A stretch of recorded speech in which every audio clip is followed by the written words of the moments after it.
A very good morning, ladies and gentlemen. Let's start off by adding a little energy to this beautiful morning.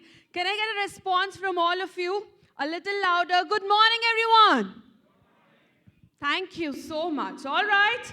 A very, very warm welcome to all you lovely people present here at 12th CHRO Confix and Awards 2025, Hyderabad chapter, curated by Gain Skills Business Media. Well, I am MC Sonia, your host for this beautiful day, and I am privileged to be a part of this lovely accomplished gathering present here. Today, we are going to have a wonderful session, and so I would like to invite each one of you present here to be truly present throughout the session. And so I would like to request all of you to please switch off your mobile phones, or at least put them on silent mode. Yes, we'll take 5 seconds of time. Please silent your mobile phones, everyone.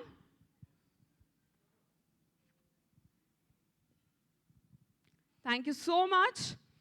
And now to begin with, I would like to extend a special thanks to our esteemed partners, our presenting partner, Onsurity, platinum partner, Great HR, emotional well-being partner, One-to-One Help, mobility partner, Evans in association with Volkswagen, silver partners, Spring Verify Test Track, equity solution partner, Capita, diversity and inclusion partner, Marching Sheep, talent partner, LinkedIn, exhibit partners, Endlink, Acrivia HCM, Disperse, L&D partner, Brainian. Once again, it is my absolute pleasure to welcome all of you here at 12th edition of the CHRO Confix and Awards 2025 Hyderabad chapter, proudly curated by Gain Skills Business Media. We are delighted to have you here with us today and deeply appreciate your presence at this gathering of HR leaders, visionaries, and change makers champions. In today's rapidly evolving business landscape, the role of the Chief Human Resource Officer, CHRO, has become more critical than ever. From driving organizational agility and fostering inclusive cultures to navigating workforce transformation and aligning talent strategies with business goals, the modern CHRO is at the forefront of strategic decision making. Today, you will hear from some of the most influential minds in the HR space who will share powerful insights on topics ranging from talent innovation and leadership development to AI-powered HR practices and the future of work. These sessions are designed not only to inspire, but to equip you with practical strategies to shape the future of your workspace. We will also take a moment to celebrate excellence in human capital management through the CHRO Excellence Awards 2025, recognizing individuals and organizations that have demonstrated exceptional leadership, innovation, and impact in the HR domain. And now, I have the honor of introducing our first keynote speaker of the day to elaborate on the topic, the role of CHROs in driving digital transformation.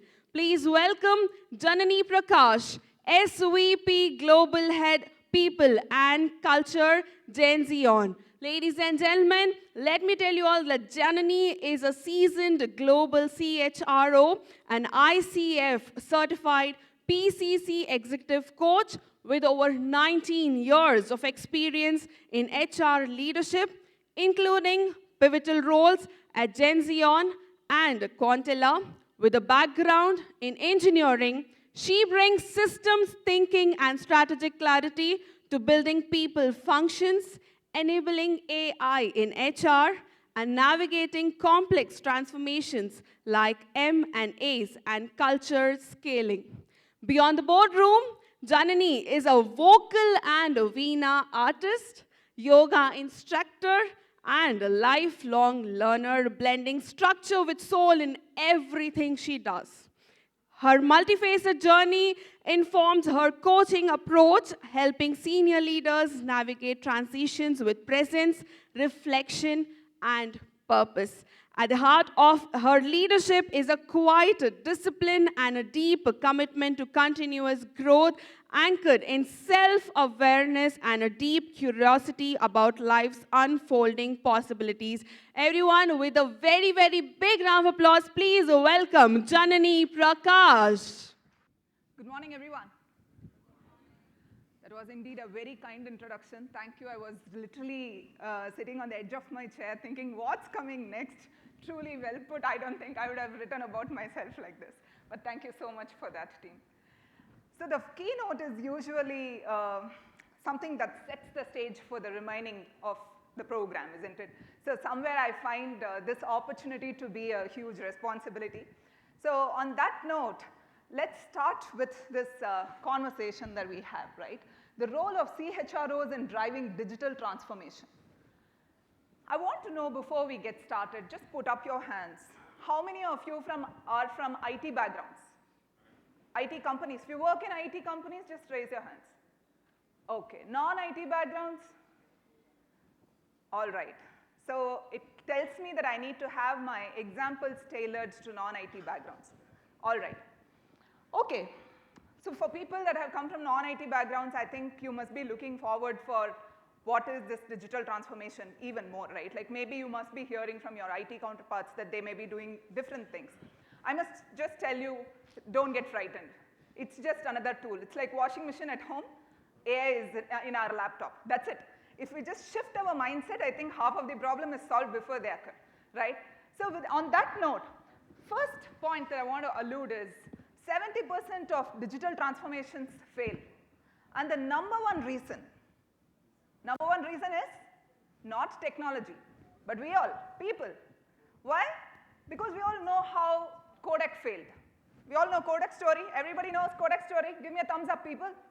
Yeah, I want energy. Come on, all of you have had pav bhaji for breakfast, right? Let's have some energy, okay? So we know that sometimes we close our eyes and say, okay, I think the world is dark. No, it's not dark. It is moving from darkness to light, and everything is happening outside us. For that, we'll have to keep our eyes open. That's what Kodak did, right? And many other companies that was once flourishing actually got doomed because they just became oblivious of the fact that someday something else will just take over. Today, even before we all prepared ourselves, I think technology has started taking over. But it's really not taking over people. It's elevating us, right? So the number one reason for this is because we need to shift our mindsets, right? Now let's look at some of the key market trends that I'm seeing. And these are emerging in HR reports. Number one is AI integration. Now, whatever I have is Deloitte, Gartner, Josh Bersin, HBR, these are the kinds of sources here. So you know the authenticity of what I'm bringing. Number one, the world has changed so much. Ways of working has changed so much. IT today is working predominantly remote, hybrid, followed by full-time at office. My husband works in a manufacturing company. There again, I see that remote opportunities do exist rarely. Hybrid opportunities are given. And I do see him getting some calls saying, sir, I need to go look after my kids in the evening. My wife is doing this, and therefore I need to do this. I think the world has just changed, and we were all not prepared so much. Thanks to COVID that came in 2020 and just changed everything, right? Now, organizational adaptability, agility is very important. And if HR is in the forefront of leading all this, it's going to be easy. That's what our HR trends say, right? And for this, the CHRO's digital effectiveness is very important. Now, I never thought 5 years back that something like this will feature in HR trends. Now, let me take a step back. I'm not going to put up a slide here.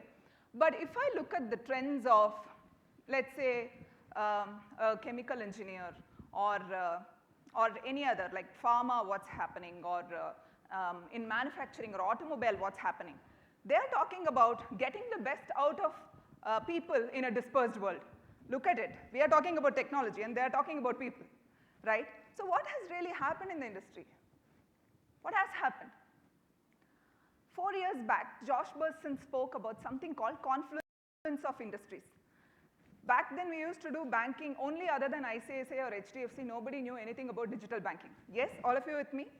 India was also not so much forward with respect to GPay and all the digital payments, right? This is just one area. Now look at how everything has changed. Everything is digital. And kids today are getting frustrated if they're scrolling the TV and then it's not moving, right? So that's the level of digital forwardness that has happened in the last 4 years. Now, this confluence of industries, when he first spoke about, everybody wondered, what is this all about? What he said is this: automobile will talk IT, IT will talk automobile. Chemical engineering will talk IT, banking will talk IT, and all of the others also will talk the opposite, right? Today, HR is talking everything else, and they're all talking HR. That's the confluence of industries that I am seeing, right? It's HR versus rest all, but it's not really versus. It is now that everybody has come to a forefront to say, yes, actually without HR we can't move forward. And it's really not about HR as a HR professional.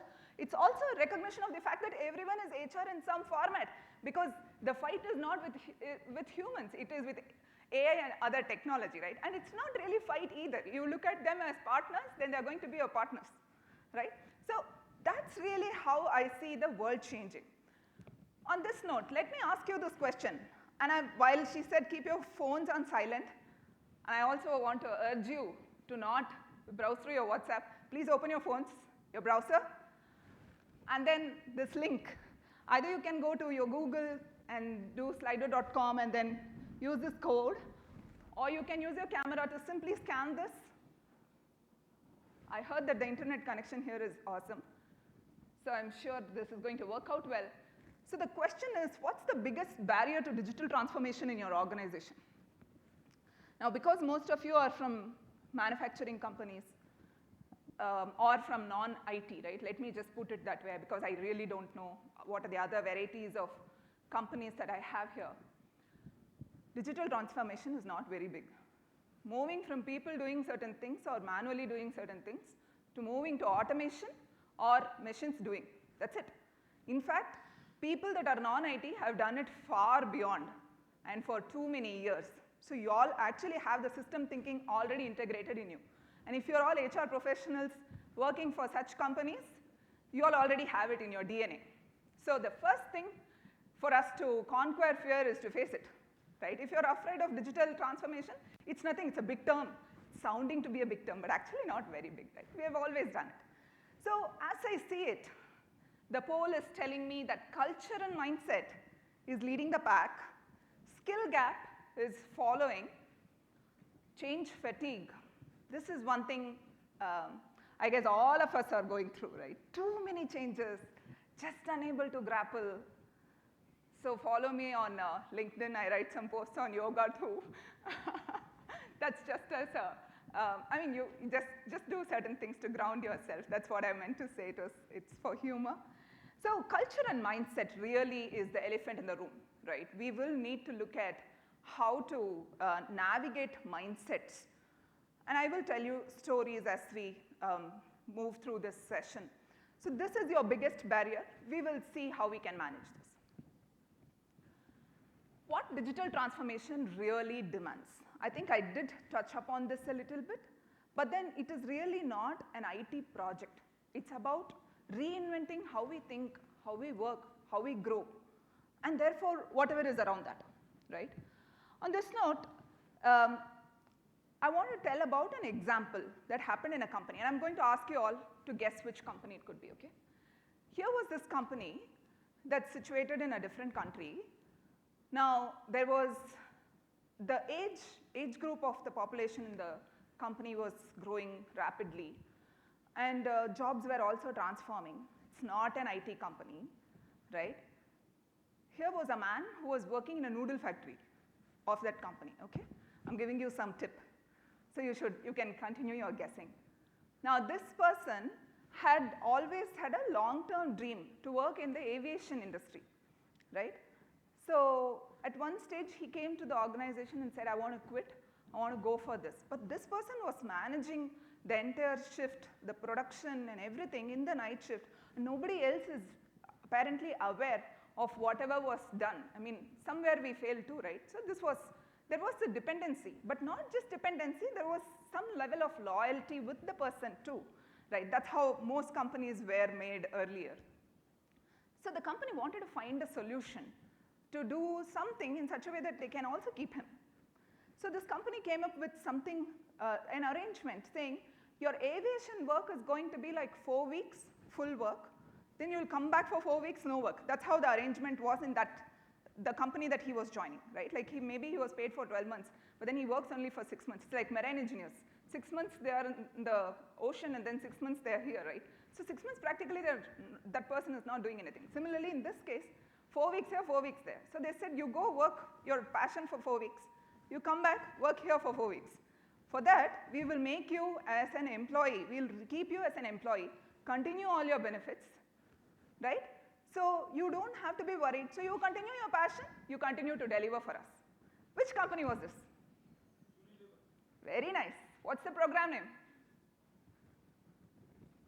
Program name. Who said that? Unilever? Can you please raise your hands? Excellent. One big round of applause for him. You can be more energetic people. Come on. That's awesome. So this program was done by Unilever 4-5 years back. It's called as U-Work. You can all make a note of it. I hadn't come across this level of forward thinking in a setup like this. So U-Work is the program name. You can read about it. There are case studies around this. Now, this company also went ahead with another program. Now, you all could tell me, Janani, okay, this is for people that are going out. What about people that are inside? We have a lot of people that are not able to understand technology, and then our business leaders are eating our heads saying, make them understand technology, or ask them to go get somebody else. Now, if somebody else comes, they don't understand the core domain, which could be automobile or manufacturing or mechanical engineering or whatever that is. So you need a combination. So I just don't know what to do. Many of you in this boat? How many of you? I am in that boat, right? It's just changing constantly. Okay, so this company created another program called Flex. You all, because most of you are from non-IT background, I'm not very sure if you all have moonlighting issues. Do you have moonlighting issues? No? You have? Hey, people, please. You don't know? No. Moonlighting that came to the sun. I'm talking about that. Did anything like that come? Okay, so let me not get into moonlighting, right? I'm not here to create a debate. Now, the point is this. Why did fundamentally moonlighting start? Everybody thought people wanted more money. No, people wanted to stay relevant. People wanted to be employable because job securities in the industry have come down drastically, right? Now, this company again went ahead and started a program called Flex. They said, employees that are inside, you work in your core job, we will train you on something else that you want, which happens usually in the L&D program. But then there is a program called Flex that they created, where they post work, and you go pick up that work, do it internally. You get some incentives also for that. I mean, who will not want to do anything like that? Because it's going to provide a long-term career opportunity. And it's not that you're going, studying, and then just studying and finishing, right? You're getting hands-on experience in a totally different profile. Within the organization, you have an opportunity to build your credibility in a different area, and then you have an opportunity for internal mobility, right? So this is another huge example. Now, why am I even talking about this? This topic is digital transformation. Digitally, only all of these were enabled. That's why this becomes even more important. More than that, this is all conceived by the CHRO. Nothing by any technologists, right? So if you look at it, here technology has acted as an aid. That's it. So if we look at it as an aid, it's going to be an aid for us. It's going to be a terrific enabler, terrific catalyst. If you look at it as a threat, it is a threat, right? It's all in our lens. So mind shift clearly is what is needed for us. Now in this example, the reason why I told these examples is, look at how they would have navigated this entire journey. They should have spoken to how work gets done, how shifts can be managed, how skills can be looked differently. I mean, I can go on with multiple examples similarly, right? Like there was another bank that went ahead and hired people that got laid off from from aeronautical industry, right? Like all the pilots and everybody got laid off, or customer service executives got laid off when COVID happened. And this bank had all of their bankers who had to go back to their hometowns. This was again in China. So what they did is they got these people, trained them in basic finance, right? Because they were excellent in customer service. Actually, their revenue boosted by 11%. Why? Because finance folks were not great at customer service. They were great at finance. They got customer service folks and enhanced them in finance. All people want is only customer service. Little bit of finance is okay, right? So I'm saying companies think very creatively, but use digital, and that's digital transformation. As simple as that. Are you with me, everyone? Raise your hands. Yeah? Show some energy. Can you all get up for a moment?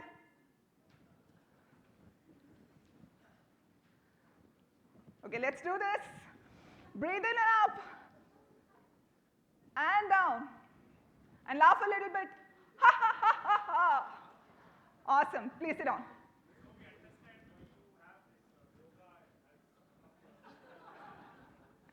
Sure.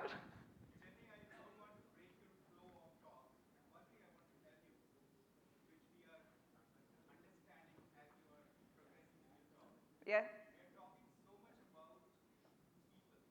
Right. Yeah. They will cut me at 20 minutes. So we got the result where people are talking about culture and mindset. Right. But leadership alignment they didn't. It comes from the board. Correct. It comes from the top, and culture and mindset also starts from the top. Exactly. That's right. Focus We will, there. absolutely, absolutely. So we will talk more during the tea breaks and all if required. Like there'll be a small little one-on-one opportunity that we can find. Now let's look at the evolution of CHRO role itself, right? Traditionally, policy enforcer, and then we became business enabler. Then they said, hey, focus on employee experience, because if employees are happy, everybody is happy. And then now we have become digital transformation steward. But what does that mean? First of all, we need to be very tech savvy, right? For you to think technology, you need to become aware of all the technologies and the possibilities that are available, right? So that's number one. Second, you need to understand the business very clearly. What are the problems they are going through? What is it that they are solving for their clients? And therefore, how can you ease out through technology and digital transformation for your clients, for your businesses?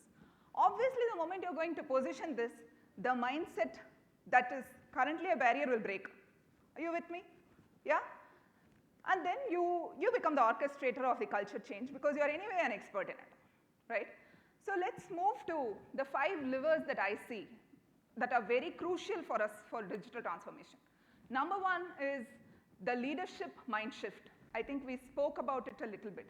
As much as you're able to articulate the value of why this is being done, and you're able to show some possible results in numbers, talk to them only in the language that they understand, which is revenue, cost reduction, customer satisfaction, improved NPS. This is the language business leaders understand. So talk to them about it for the digital transformation that you are proposing. They'll definitely cooperate. How much time do I have? Time is up. How can it be?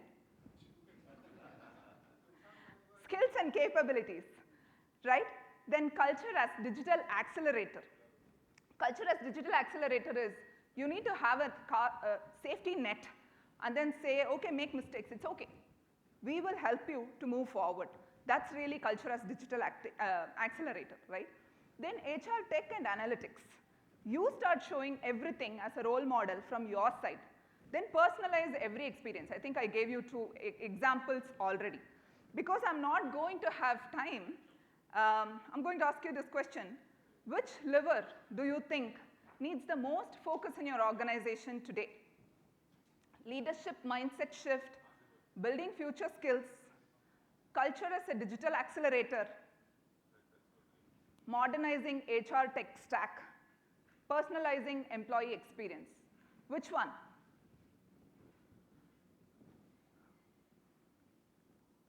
Wrap it up in 5 minutes.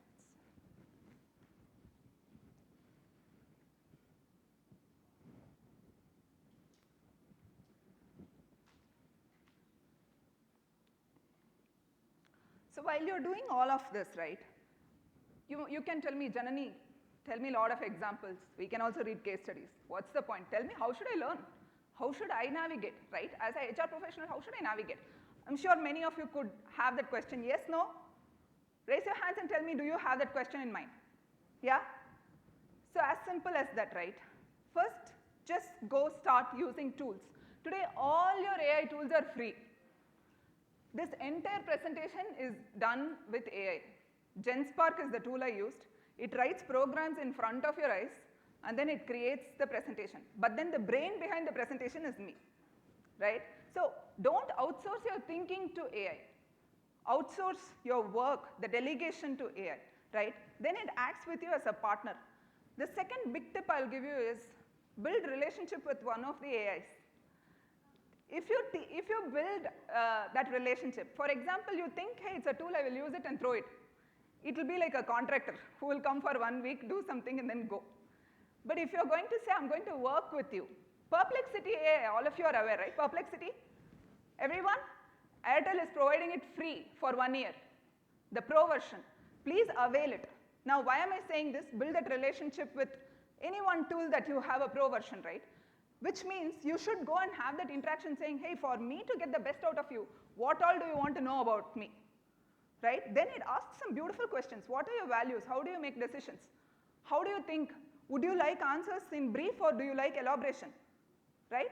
Then after 2-3 times, it starts giving you answers in the way you want. Right? So I'm saying there are just so many ways. And then set up calls with some people that you think could probably be on the journey already. That's another great way. Number 3, spend more time with your business leaders to understand what their problems are, and then get back and just sit and meditate on how solutioning could be using technology. Right? Automatically, you're tuning your thinking, right? It's going to just change so much. And that itself, over a period of time, will start showing results. Okay, in the interest of time, I want leadership mind shift seems to be the major one, right? Building future skills, I think I covered a lot of tips for that. Because some of these examples I think I have already covered. This is a very important aspect I wanted to tell. I do sit in some of the jury of some competitions for HR practices. So what I see is digital employee experience, even in non-IT sector, is very important today. And the better it is, the faster people are able to do their work, and therefore the customer experience becomes better. If your customer experience is better, repeat business and recurrent revenue is going to become better, right? And not just recurrent revenue, but you are able to get new revenue as well because the client builds trust with you. So teams, HR teams that are more digital savvy are able to produce and outperform 25+% over the others, right? Just keep this in mind. Now, because we have, I'm not going to go for all of this, why should you take the lead in digital transformation? Because if you're a team that is very digitally savvy, as a HR team itself, Gartner says 3.4x is the effect, or like your output is going to be 3.4x. Josh Bersin says it's 2.5x. Everybody thinks, like 83% of the HR professionals think, yes, we need to, and everything is getting changed with AI. But only 27% of us are feeling we're ready. So there's work to do. The gap is significant, right? So champion automation first thinking. Learn tech on the go. Just use every day 10 minutes. Every day 10 minutes. Compound effect. 1 to the power of 365 is 1. 1.01 to the power of 365 is 37.8. Just 0.01% of effort every day. It's like our stock market. That's why mutual funds, SIPs have become very popular. It's not adding load to you, right? Every day, little bit, 3 months from now, you would have been a transformed person. You yourself will say, I wasn't the same person 3 months ago, right? So that's one big tip I will give you. What's one thing you would commit in doing in the next 30 days to lead digital HR transformation? Last question, I'm done. What's one thing you would do? Learn a digital tool, hands-on. Automate or streamline one HR process. Run a reverse mentoring. Link an EX initiative, employee experience initiative to business impact. I gave you a lot of examples, ways for you to think business. That's one thing HR professionals have to really up our games on. Start a conversation about HR tech on the roadmap.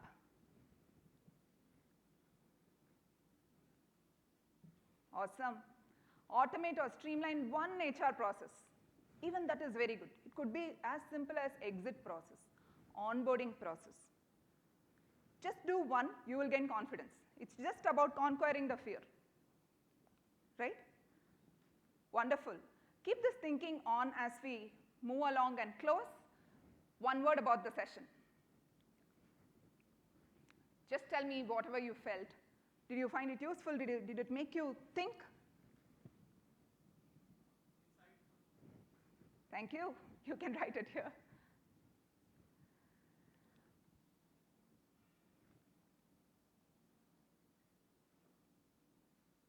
Can I ask if you're all energetic about digital transformation right now or afraid?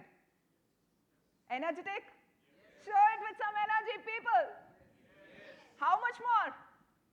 How much more? You should say so much more. Okay, awesome. Thank you so much. If you want to stay connected with me, you can connect with me on LinkedIn. All right? Thank you for this opportunity once again. Thank you so much, ma'am. Check, check, check, check. And if you have questions, you can connect with me later. Ma'am, we would like to felicitate you, and to felicitate our speaker, I request Mr. Seshadri Varanasi, Senior Vice President Sales for South Avens, to please come upon the stage and felicitate our wonderful speaker present on the stage. Everyone, please give her a big round of applause.